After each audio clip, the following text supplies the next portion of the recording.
Hoje eu vou falar da boa notícia para os bancos que podem fazer os dividendos aumentarem para eles, inclusive o Banco do Brasil.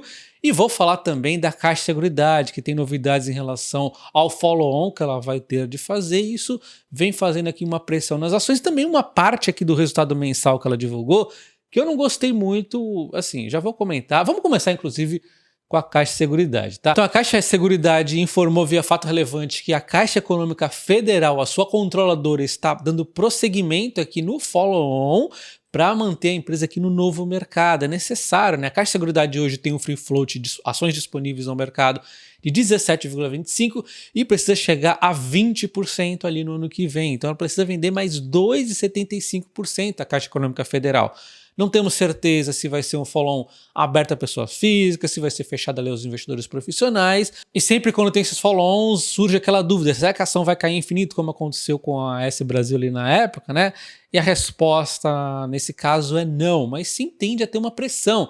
Vai ser mais ou menos aqui, na minha opinião, parecido com a ISA Energia, porque é um follow-on que o controlador está vendendo suas ações, não está emitindo novas ações, não está mudando os fundamentos da empresa, mas sim, pressiona porque o mercado tende a buscar mais próximo aquele preço. É o que aconteceu com a ISA Energia. Então, na minha visão, não deve ter grandes quedas na Caixa Seguridade, mas sim deve ter alguma queda, a depender do valor que esse follow-on vai ser ali divulgado, né? No caso da ISA Energia, o pessoal teve o interesse, o preço foi bacana, de 23,50, não foi muito abaixo, né?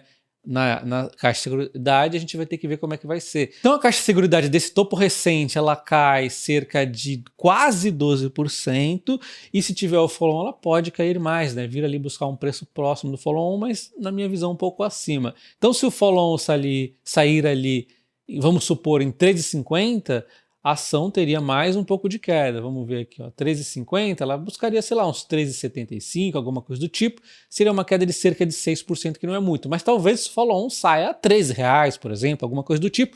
Menos do que isso eu já acho difícil, mas sim, existe em aberto aqui uma possibilidade das ações caírem um pouco. Observe, a possibilidade, eu nunca cravo nada em renda variável, né? Um grande exemplo disso é a Transmissão Paulista e a ISA Energia. Eu sempre dei palpites aqui de curto prazo também sobre o que poderia acontecer com as cotações e eu fui sempre muito assertivo a fazer essa leitura, né? Inclusive no follow-on, que ela ia ficar negociando um pouco acima dos 23,50 até 25 e ela fez isso por um tempão, né? Só que eu tinha uma expectativa que, exatamente de todas as várias expectativas que eu fiz aqui, era mais fácil, que eu acho que todo mundo aqui concordava, que era o quê? Os dividendos teriam uma possibilidade de fazer as ações subirem, na verdade. Inclusive, eu tinha a expectativa que o dividendo seria acima da expectativa do mercado. O dividendo veio acima da expectativa do mercado, a empresa já tinha divulgado um bom resultado. Pô, é faca e queijo na mão para a ação subir, né? Aí veio lá a ação e caiu. Então, assim, o mercado às vezes não surpreende. Cotação de curto prazo não diz nada, né? Então vamos fazer umas continhas aqui bem simples. 20% é o free float que a Caixa de Seguridade tem que chegar, né? Hoje ela tem um free float de 17,25, né? Ou seja, significa que ela vai fazer uma oferta de no mínimo 2,75. E quanto isso significa em relação à base hoje de free float? Significa que nós vamos aumentar, aqui é só dividir pelo 17,25, nós vamos aumentar nossa base em 16% do free float. O free float vai aumentar em 16%. Só para você ter uma noção de quanto de novas ações vão entrar. É uma quantidade bacana, mas em percentual é até menos do que era a ISA ali, né? Em termos de valor de mercado, quanto que pode ser essa oferta? Só você pegar o valor de mercado hoje da Caixa de Seguridade e fazer um vezes aqui 2,75, né? Que é uma percentual, por isso que eu divido por 100, né? Aí, ó. Então vai chegar um valor aqui de cerca de 1 bilhão e 200 e poucos milhões aqui de oferta. Então por isso que o mercado está falando aqui de oferta em cerca de 1,5 bilhão em 2025, mas também já chegou a ser ventilada a possibilidade da Caixa Econômica Federal vender um pouco a mais do que esses 2,75. Às vezes eles podem vender um pouquinho a mais, fazer um dinheiro, então eu acho que pode vir a subir aqui acima de 1,5 bilhão, mas enfim, vai depender da leitura que o banco vai fazer ali do mercado. O mercado está bem azedo, né? Tá difícil, mas para as seguradoras pelo menos tá bom, né? Então vai depender muito disso. E segundo o jornal Pipeline, não sei se é assim que se fala, essa oferta de ações ela vai acontecer já no primeiro trimestre de 2025, tá? Então é logo mais ali, por isso que o mercado também está já vindo aqui com essas quedas acelerando. Mas tem um dado do resultado mensal que eu não gostei muito do que a Caixa Seguridade fez. É um detalhezinho assim bobo, mas enfim, vou mostrar para vocês. Então vamos olhar o mensal de outubro aqui da Caixa Seguridade, que ela divulgou há pouco tempo, que é o único mês que nós temos referente ao quarto trimestre, tá? Então nós temos aqui, ó, Previdência. As contribuições vão oscilando ali ao longo do mês, mas está batendo recordes de reserva, então está indo bem. Capitalização deu uma subida aqui, nós estamos também com aqui, ó, a arrecadação também muito boa, que aqui é a acumulação, o mais importante ali é a acumulação nos dois, né? Quando a gente fala de seguros, tem que controlar também os sinistros e os prêmios têm que crescer ali, né? Então, olha só, o desempenho aqui foi bom dos seguros em termos de crescimento, né? Cresceu no habitacional, deu uma desacelerada um pouquinho, deu, mas ainda assim um novo recorde, não para de crescer aqui, inacreditável, né? Residencial também deu uma boa recuperação no mês, o Vida deu uma boa recuperação no mês, embora no ano, ele, nos últimos meses aqui ele está dando uma fraquejada, mas foi uma recuperação neste mês, né? E o Prestamista também deu uma alta aqui neste mês. Então, de modo geral, o mês foi positivo aqui em termos de seguros, né? Mas só quando a gente vê os sinistros, aí o negócio tem uma coisinha que precisa ficar atento, né? Nós temos, ó, o residencial manteve os patamares altos ainda de sinistros, né? Acima da sua média, embora esse período seja realmente um período forte. Vida tá ok, tá em linha aqui, né? Não tem problema. E o prestamista também tá ok. Mas o residencial deu uma subida, e o habitacional também deu uma subida, chegando inclusive próximo ali do topo de 2022. Então, o grande problema meu é o seguinte, aqui nesse período aqui, que deu a alta por conta da tragédia no Sul, né, a empresa foi muito transparente ali em nos mostrar o líquido de resseguros. E agora ela tirou esse líquido de resseguros. Eu queria saber o que está acontecendo com essa sinistralidade aqui em mais detalhes. Temos aqui o habitacional, no relatório do mês passado ela mostra que teve o resseguro que protegeu essa disparada aqui, né,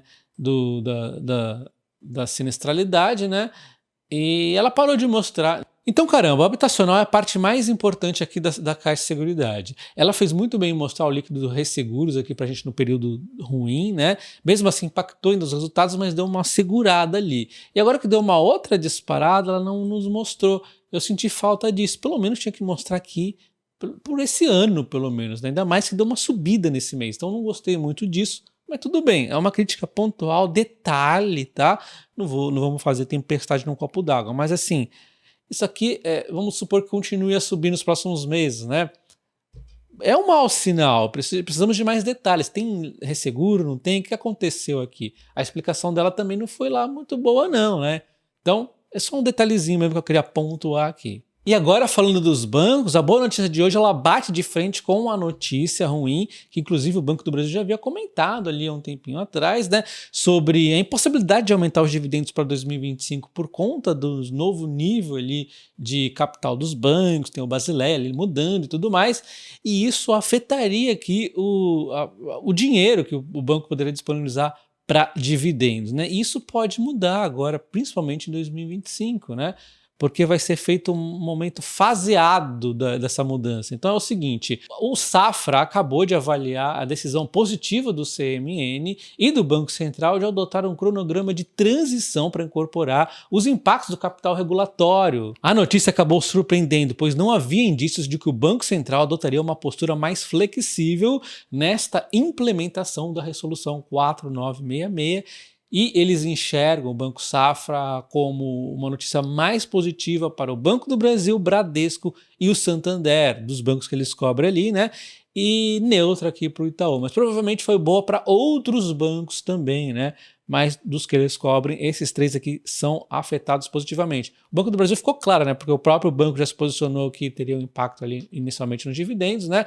E olha só, como o nível de magnitude de mudança. Apesar da maioria dos bancos ainda não ter divulgado as previsões dos impactos do capital regulatório da resolução, que em 2025 começaria ali em janeiro, né? Esses impactos agora estão limitados a 25% da expectativa inicial, o que reduz uma das principais preocupações de curto prazo que tem pesado sobre o setor. Olha só que bacana essa notícia. Então, o Banco do Brasil falou ali, olha, não podemos aumentar os dividendos por conta dessa nova regulamentação do Basileia e tudo mais, né? E 25% só vai ter de impacto daquele que eles estavam esperando ali. Então, por conta desse faseamento aqui, né? Então, após esse faseamento implementado pelo Banco Central, o capital regulatório das instituições financeiras será impactado de forma reduzida, 75% reduzido em 2025, 50%, 25% reduzido em 26 e 27 respectivamente. Então houve uma redução bem forte aqui por esse faseamento, né? Principalmente aqui no curto prazo, é melhor para essa adaptação. Vale lembrar que isso aqui não foi uma decisão que saiu do nada ali do Banco Central, é uma decisão aqui, então, seguindo as recomendações do Comitê de Basileia de Supervisão Bancária, que é um órgão internacional. Os países do mundo também estão já mudando isso aqui. Inclusive, existem analistas que são críticos em relação a essas flexibilizações que estão sendo feitas, né? Porque, na verdade, essas mudanças são feitas para dar mais segurança ao sistema bancário mundial, né? E se você começa a flexibilizar, você está atrasando essas seguranças ali, né? Inclusive, a Europa e os Estados Unidos estão numa fase mais avançada disso, né? Mas os riscos de diferentes países são diferentes, momentos diferentes também são riscos diferentes. Vocês lembram ali da 2007, 2008, na crise de crédito dos Estados Unidos? Teve muita gente comparando a crise recente com aquilo, e não tem nada a ver, né? Essa última crise dos bancos foi totalmente diferente, cada crise é uma crise diferente. E um dos motivos é essa evolução do sistema bancário. A gente vê aqui, inclusive, que a própria matéria diz que os bancos evoluíram, né? Estão mais fortes, mas ainda não o suficiente, precisa de mais mudanças, né? E uma das diferenças é que essa última aqui foi um time de empréstimos errados. A concorrência nos bancos europeus e Estados Unidos é muito forte, e eles erraram muito no time ali de empréstimo, né? Aí com a mudança nos juros, eles acabaram sofrendo muito. Tem também tem sim crédito especulativo, mas é diferente daquela crédito podre que aconteceu lá no passado, né?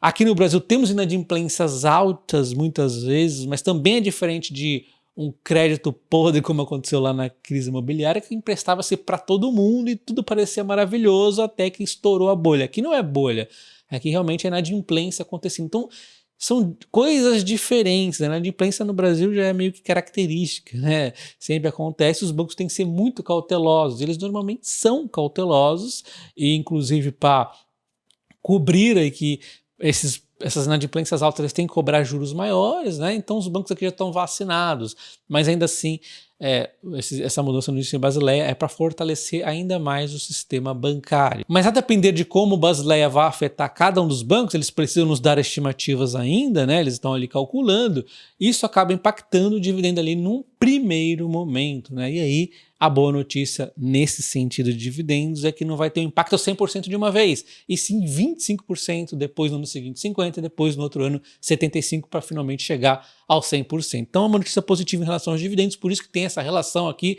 positiva das cotações na bolsa hoje dos bancos. A gente não consegue precificar 100% o quanto isso melhora para os bancos, porque eles não falaram anteriormente o quanto iria atrapalhar e nem quanto vai ficar, vamos dizer, entre aspas, menos pior agora, né? Mas, de novo, isso tudo aqui é para melhor segurança, né? Embora diminua os dividendos num primeiro momento, né? Bom, o Banco do Brasil subindo 1,6% neste momento, enquanto o Itaú subindo 0,8%, ele deu uma alta agora no fim do pregão, porque ele até estava meio no 0 a 0. Como o Safra disse, o Itaú não é muito beneficiado nessa questão aqui, como os demais bancões, né? 0,8% o Bradesco também tem outras coisas mais preocupantes ali em mente do que dividendos. Santander 1,3%, também mesma coisa do Banco Bradesco ali, ó, o Banco ABC subindo 1,8%, até diminuiu aqui a alta, né? Então alguns bancos estão subindo mais forte ali, né? Eu gostaria de lembrar vocês que meus cursos de investimento estão na promoção de virada de ano, muito provavelmente é a última vez que você vai ver os cursos a estes preços, tá? E você pode levar o meu curso de investimento, que hoje falo de renda fixa, fundos imobiliários, mas principalmente ali ações. Você vai aprender a ver um balanço patrimonial de uma empresa, vai aprender a ver todos os fundamentos, análise fundamentalista, sem contar o módulo extra, onde eu falo de setores e de empresas mais a fundo. Já falei ali da transmissão paulista, setor elétrico, tá bastante bacana. E tem o meu curso de opções também, que você vai aprender a ganhar dividendos adicionais com as suas ações, tanto na alta quanto na baixa, proteção contra a queda também, tudo isso com opções que vai turbinar os seus ganhos aqui no longo prazo, tá? Você leva os meus 2 cursos por um preço que dificilmente vai ter novamente. Link na descrição do vídeo, nos comentários fixados. Um abraço e até o próximo. Valeu!